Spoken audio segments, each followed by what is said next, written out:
Buxorodan ketgan bir olim va uning avlodlari Hindistonning eng yirik masjidlaridan birida 370 yildan beri imomlik qilib kelayotganligi haqida eshitganmisiz? Bilishni istasangiz videoni oxirigacha tomosha qiling. Hindistonning hozirgi kundagi eng yirik masjidlaridan biri bu jami, ya'ni Jome masjidi hisoblanadi. Bu masjid Boburiy hukmdorlaridan biri Shohjahon tomonidan 1650 va 1656-yillarda barpo qilingandir.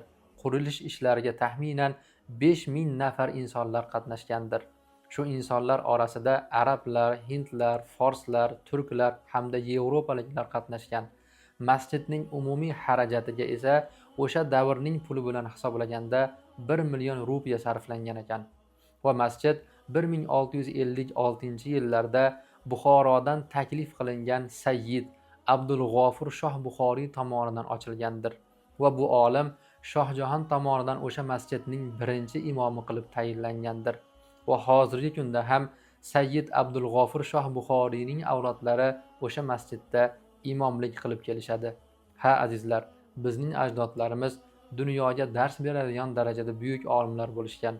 Video foydali bo'lgan bo'lsa yaqinlar bilan ulashing va kanalimizga albatta obuna bo'ling.